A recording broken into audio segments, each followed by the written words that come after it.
Selamat malam, salam sejahtera. Besok adalah penentuan masa depan hidup mati Zahid Hamidi. Seperti yang dikatakan oleh Najib, hidupnya kini terseksa. Adakah Zahid Hamidi juga akan menyusul ikut Najib Tun Razak? Adakah dia akan menjadi merpati yang kedua? Kita pun tak tahu. Tapi yang pasti, besok akan diketahui nasib Zahid Hamidi berkait dengan kes rasuah VLN yang akan diumumkan, sama ada Zahid akan bebas ataupun perlu bela diri. Sebelum ini, Bung Mukhtar juga telah pun diarahkan untuk membela diri bagi beberapa kes rasuahnya.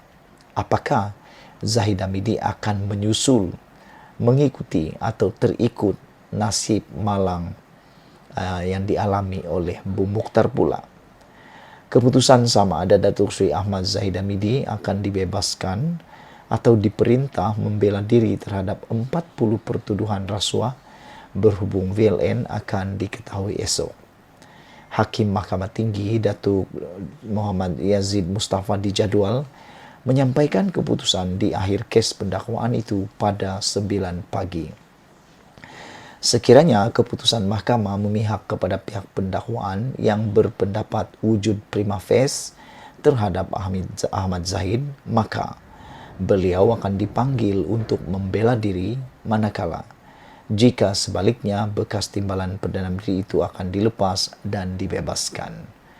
Pasukan pendakwaan diwakili Timbalan Pendakwa Raya Datuk Raja Rosela Rajatoran, Datuk Wan Saharudin Wan Ladin, Abdul Malik Ayub, Zendelim Wai Kiong dan B.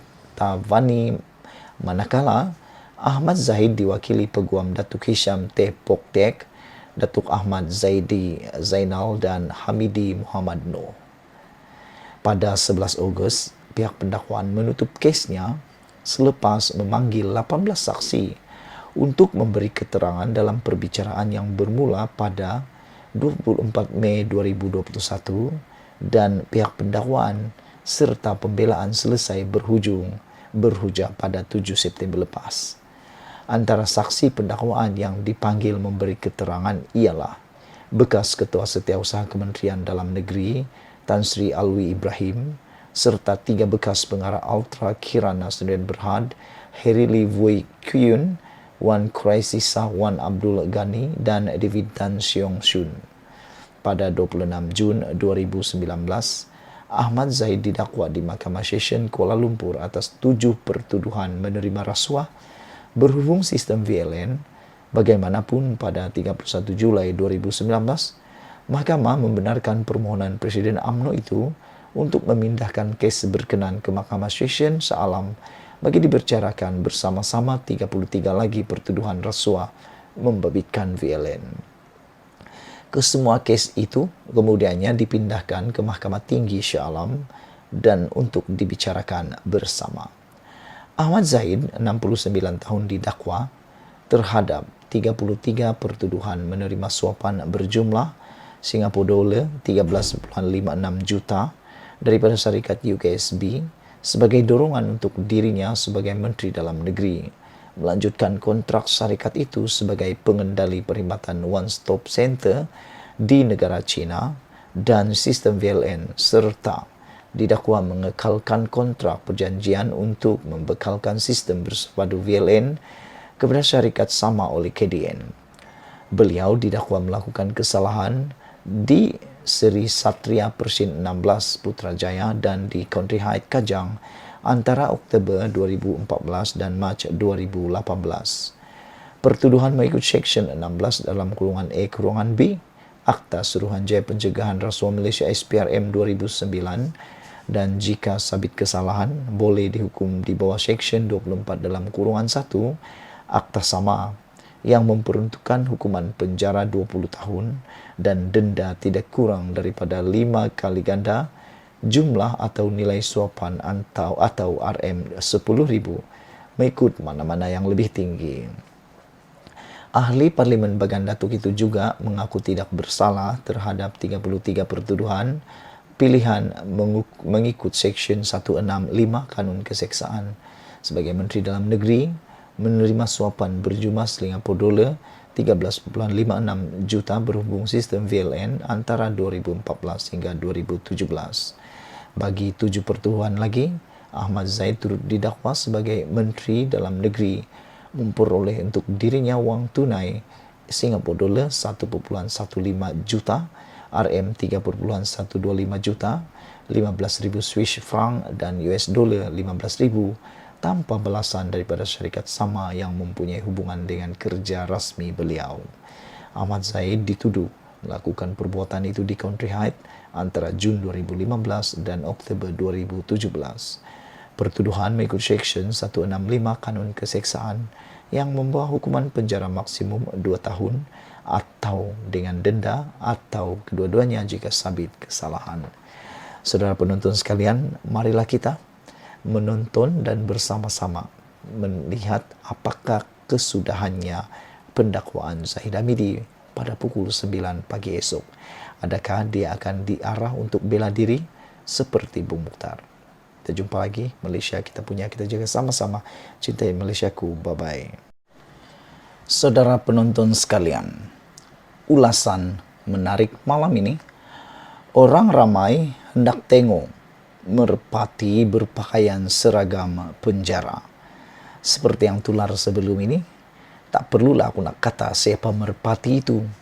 Kerana aku tahu, anda semua tahu, anda semua mengikuti siapa merpati yang disebutkan ini. Orangnya adalah bosku. Kalau hendak diremehkan atau dijadikan bahan jenaka, kita boleh terima gelaran merpati yang didakwa diberikan kepada Najib Razak sebagai banduan penjara Kajang.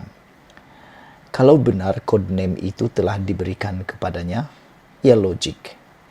Dalam selangga Inggris, antara gelaran untuk banduan adalah jailbar atau jailbird, burung penjara, dan merpati adalah burung. Cuma, banyak peserta media sosial berpendapat rujukan kepada merpati tidak sesuai dengan kedudukan Najib dan jenayah yang telah dilakukannya. Mereka kata gagak atau herring lebih tepat. Tapi saya kata, nama kod itu boleh dipertahan sebab macam merpati yang suka berak atas kepala manusia, Najib telah berak atas kepala kita, rakyat jelata Malaysia. Yang jadi masalah adalah dakwaan dan bukti bahawa banduan merpati ini mendapat layanan yang berbeza daripada berpuluh ribu banduan lain. Beberapa hari saja selepas masuk penjara, merpati dihantar ke Hospital Rehabilitasi Ceras, kononnya untuk rawatan kesihatan. Logiknya, dia jalani rehabilitasi akhlak di penjara, macam burung-burung jail yang lain. Sekarang ini ada kira-kira 70,000 banduan dalam sistem penjara kita. Orang ramai hendak tengok merpati dilayan macam banduan lain.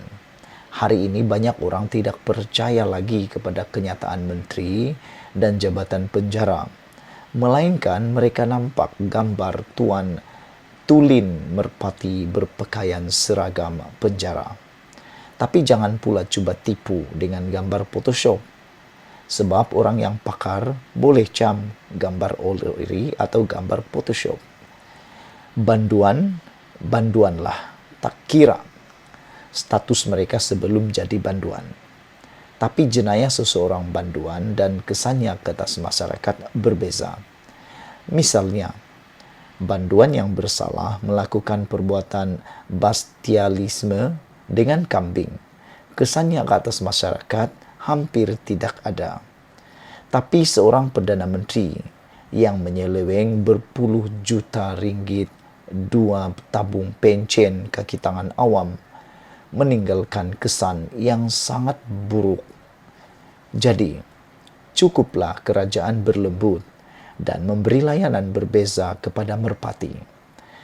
Janganlah jadikan layanan berbeza kepada merpati sebagai duluan persen untuk bakal-bakal jailbird kelas kayangan yang lain. Manalah tahu, mereka pun akan mengikuti merpati ke penjara.